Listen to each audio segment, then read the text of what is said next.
जय श्री राम। अस्त ग्रह, नीच ग्रह, पीड़ित ग्रह, इन सभी को बुरा माना जाता है।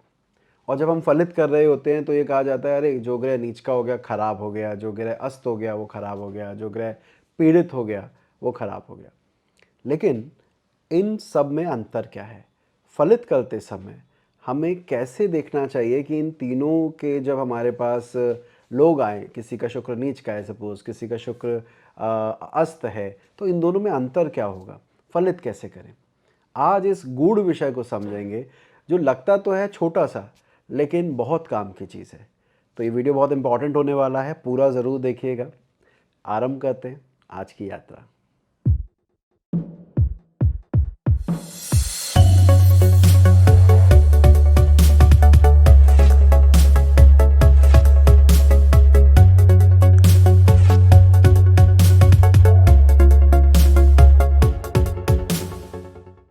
देखिए वैसे तो ये तीनों ही स्थितियाँ खराब हैं। हम कहते हैं अगर इन तीन स्थितियों में ग्रह तो जो उनको फल देना चाहिए वो फल नहीं मिलता। पर इन तीनों में अंतर क्या है, आइए एक एक करके समझते हैं। शुरुआत करते हैं अस्त ग्रह से। देखिए अस्त ग्रह कब होता है, कंबस्ट कब होता है? जब वो सूर्य के बहुत समीप होता है। सूर्य के समीप होने के कारण उसकी रश्मि, उसका प्रभाव वो खो देता है, वो तेजहीन हो जाता है। अब ये तेजहीन होने के कारण हमारी कुंडली में क्या फलित होता है कि ग्रह जिस भाव का अधिपति है या जो उसके कारकत्व हैं वो अपना प्रभाव खो देते हैं।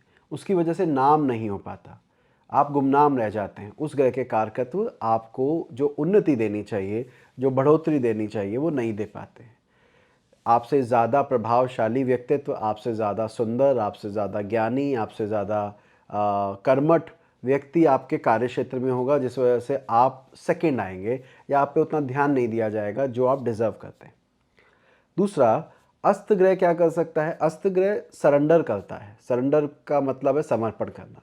भाई एक चीज़ अगर मुझे नहीं आती है और मैं उसको सीखने की चेष्टा करूं, उसको सीखने का प्रयास करूं, वो करवाते हैं वक्री ग्रह। और जब मैं कह दूं कि नहीं आता है तो नहीं आता है, अब मैं क्या कर सकता हूं, मुझे समझ ही नहीं आ रहा है, अगर मैं सरेंडर कर दूं, समर्पण कर दूं, वो करवाते हैं अस्त ग्रह। अगर अस्त ग्रह वक्री भी हों तो ये नियम उस पर नहीं लगेगा। अन्यथा हमेशा जब ग्रह अस्त हो जाता है तो हम सरेंडर कर देते हैं, हम उस चीज़ की चाह को छोड़ देते हैं। तो अस्त का ये अर्थ नहीं है कि वो ग्रह के सारे प्रभाव खराब हो जाएंगे। अस्त ग्रह स्वराशि का भी हो सकता है, अस्त ग्रह उच्च होने के बाद हो सकता है।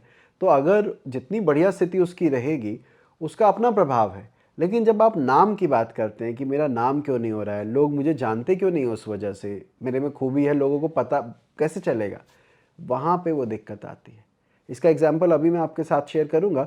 उससे पहले अगले वाले विषय पर आते हैं जहाँ पर हम बोलते हैं कि ग्रह नीच हो गया। अब नीच हो गया, अधिकतर लोगों का ये मानना है कि नीच ग्रह कमज़ोर हो जाते हैं। पर मेरा एक सवाल है, बहुत छोटा सा, बहुत सरल सा, कि जब ग्रह नीच होते हैं, उनमें से कुछ ग्रह अपने मित्र के घर में नीच होते हैं। मित्र के घर में बैठना तो शुभ माना जाता है। ये कहा जाता है कि यदि कोई ग्रह अगर अपने मित्र के घर में हो या स्वराशि का हो तो उसको बड़ा अच्छा काउंट किया जाता है। जैसे मैं एक एग्जांपल दूं कि आप शुक्र का एग्जांपल लेते हैं। शुक्र कन्या राशि में नीच होता है, कन्या उसकी मित्र की राशि है। मंगल चंद्रमा के घर में नीच होता है, मंगल चंद्रमा को मित्र मानता है। और ये लिस्ट बहुत लंबी है, बहुत सारे ऐसे ग्रह हैं जो अपने मित्र के घर में नीच होते हैं। इसका अर्थ ये है कि आप उसे कमज़ोर तो नहीं मान सकते, कुछ और ही बताना चाह रहा है। वो बताना क्या चाह रहा है, वो ये है कि जो उस ग्रह के नैसर्गिक कारकत्व थे उसको लेकर आपके दिमाग में नीचता आ जाती है, या यूँ कहूँ कि आप उन ग्रहों के कारकत्व को सही जगह इस्तेमाल नहीं करते। जैसे अगर गुरु नीच का हो जाए तो आप अपने ज्ञान को सही जगह इस्तेमाल नहीं कर पाते हैं, बल्कि आप में ईगोइस्टिक टेंडेंसी बढ़ जाती है। अगर मंगल नीच का हो तो आप गुस्सा घर पर दिखा रहे हैं, जहाँ नहीं दिखाना चाहिए वहाँ पे क्रोध दिखा रहे हैं, और जहाँ पे आपको कहा जाता है कि अब दिखाइए वहाँ पर आप शांत हो जाते हैं। इसी प्रकार अगर कोई और शुक्र नीच का है तो शुक्र नीच का, जैसे मैंने कहा, कन्या राशि में होता है, तो क्या वो अपना तेज खो देता है? तो उत्तर है नहीं, वो तेज नहीं खोता। आप अपना दिमाग, आपको ऐसे लोग पसंद आते हैं जो आपके कैलिबर से हल्के हैं, मरकरी वाले हैं, कन्या वाले हैं। कन्या वाले कैसे? मिस्चीवियस है, नोटोरियस है और समाज उनको एक्सेप्ट नहीं करता है, लेकिन आपको वो पसंद आ रहे हैं।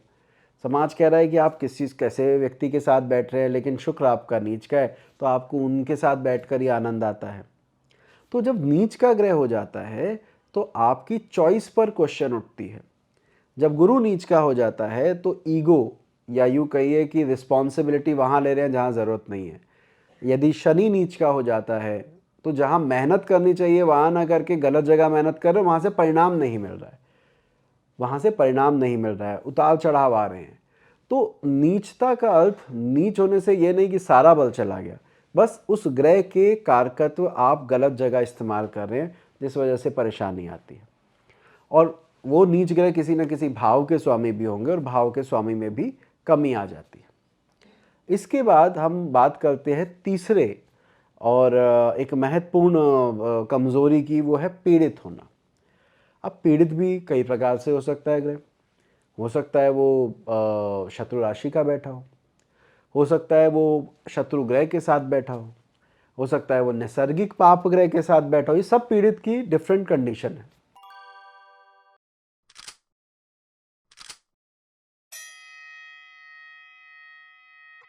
अब यदि ग्रह शत्रु राशि में है तो वो अपने आसपास के वातावरण से खुश नहीं है।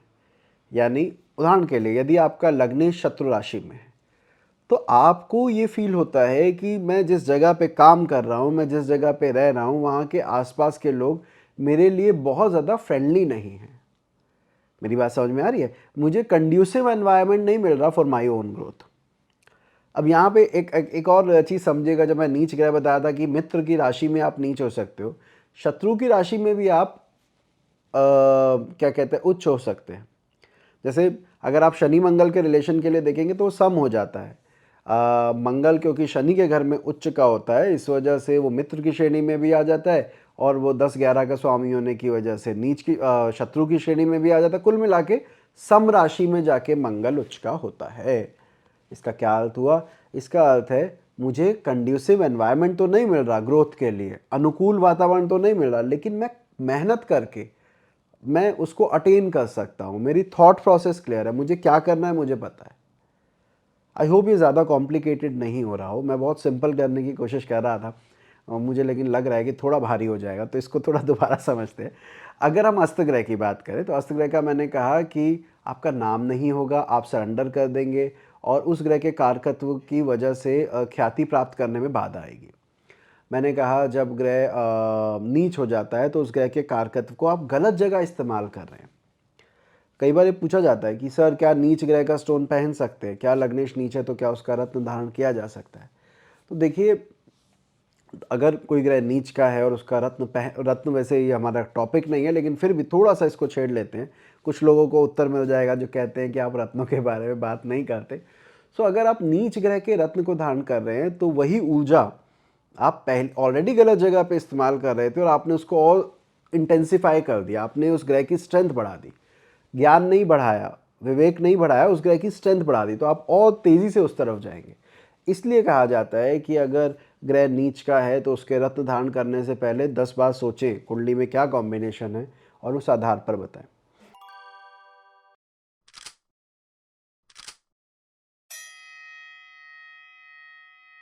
नहीं है और इस वजह से आप परेशान रहते हैं। यदि लग्नेश है तो आप कहेंगे आसपास का वातावरण, घर का या ऑफिस का आपको परेशान करके रखता है। वहीं अगर आप मित्र की राशि में है, वहीं अगर आप उच्च के हैं, वहीं अगर आप क्या कहें फ्रेंडली साइन में हैं और ओन साइन में, तो आप बड़े कंफर्टेबल फील करते हैं। दुनिया कह रही है कि आप परेशान हो, अरे तुम्हारे साथ क्या हो रहा है, तुम्हें परेशान होना चाहिए। आप कह रहे हो देख लेंगे, हो जाएगा। मतलब एक अंदर से जो कॉन्फिडेंस आता है ना आसपास के वातावरण वर्ण की वजह से, वो आएगा अगर ग्रह स्वराशि का या मित्र राशि का हो। परंतु अगर वो, जैसा मैंने कहा, पीड़ित हो जाए, शत्रु राशि का हो जाए, तो फिर उसको नेगेटिव लिया जाता है। अब इसी को उल्टा करते हैं, उल्टा नहीं, एक स्टेप और आगे बढ़ते हैं कि पापी और जो मित्र नहीं है, शत्रु ग्रह है, उनकी आप पर दृष्टि आ जाए या वो आपके साथ बैठ जाएं तो परेशानी गंभीर हो जाती है। ये अगर आप मान लीजिए मित्र राशि के और वहाँ पर आपके साथ शत्रु ग्रह आके बैठ गए तो जो साथ बैठे हैं, जो उस भाव में बैठे हैं, उसका परिणाम ज़्यादा मिलता है। ध्यान रखिएगा, उस मित्र राशि के होने के फ़ायदे को आप लूज़ कर देते हैं। क्यों? क्योंकि आसपास जो सराउंडिंग है वो आपको चैन से जीने नहीं देगी और वो राशि के गुण धर्मों को आपको लेने नहीं देगी। तो वो जो ग्रह आपके आसपास बैठे हैं, अगर वो फ्रेंडली नहीं है, अगर आप उनके बीच में जाके बैठ गए, 2 ग्रह हों और आप दोनों के बीच में जाके बैठ गए, तो सिचुएशन और गंभीर हो जाती है। वहीं अगर आप शत्रु राशि में हैं लेकिन मित्र ग्रहों के साथ हैं, आप शत्रु राशि में हैं लेकिन आपके आसपास आपके मित्र ग्रह आके बैठ गए, तो बुरी स्थिति में भी दोस्तों का साथ है, निकाल लेंगे, हो जाएगा, कर लेंगे। तो ये एक एडवांटेज होती है मित्र ग्रहों के साथ होने की। और अगर मित्र ग्रह सौम्य भी हों, जैसे गुरु है, बुध है, शुक्र है या चंद्रमा है, तो ये जो सौम्यता है, शुभता है, वो और बढ़ जाएगी। तो ज़्यादा इम्पॉर्टेंट क्या है? अच्छे ग्रहों के साथ होना। उसके बाद खुद अच्छा होना, यानी खुद मित्र राशि में या स्वराशि का होना। और अब तीसरा आता है दृष्टियाँ। पापी ग्रह देख रहे हैं। अब उन पापी ग्रहों के देखने से क्या होने वाला है? देखिए, आपने सुना होगा ना वो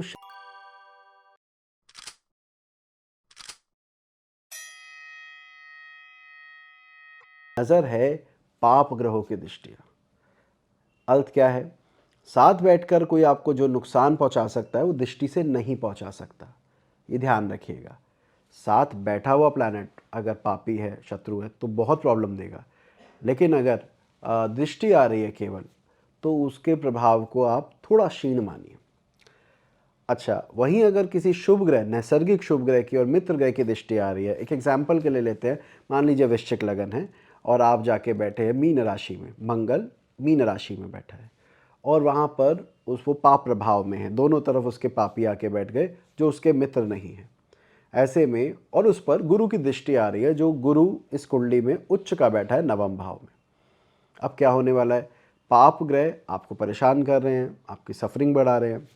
आप जाके बैठे हैं मीन राशि में और मीन राशि के स्वामी गुरु आप पर दृष्टि दे रहे हैं। तो ऐसे में गुरु की राय, किसी बड़े की राय, बड़े का ज्ञान आपको उस पीड़ा को कम करने में सहायता करेगा। अगर मेरे ख्याल से आप समझ रहे होंगे मैं क्या कहना चाह रहा हूँ। वो जो पीड़ा आपको है उसमें बैठने की वजह से, गुरु की दृष्टि की वजह से वहाँ पर आपको आराम मिलेगा, थोड़ा सूदिंग एनवायरनमेंट रहेगा। तो ये आप इसको इस तरह देख सकते हैं और ये बड़ा ही रिजल्ट गिविंग रहता है जब भी चार्ट आए। इस टॉपिक को अगेन मैं कहूँगा आगे बढ़ाएंगे भगवान ने चाहा तो, क्योंकि कुछ टॉपिक हमारे बीच में आधे अधूरे रह गए।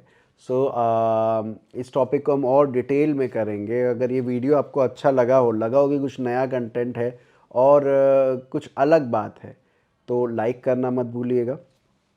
अगर आप इस चैनल पर नए हैं तो इसको सब्सक्राइब ज़रूर करें, जिससे कि हमारे और इसी तरह के इंटरेस्टिंग वीडियो आपको मिल पाए। मिलते हैं अगली बार किसी और विषय के साथ, या यूँ कहूँ इसी विषय के साथ, कुछ उदाहरण कुंडलियों के साथ। जय श्री राम। 11वां भाव शुभ है या अशुभ, ये जानने के लिए ऊपर दिए इस वीडियो पर क्लिक करें और हमारे लेटेस्ट वीडियो के लिए आप नीचे क्लिक कर सकते हैं। जय श्री राम।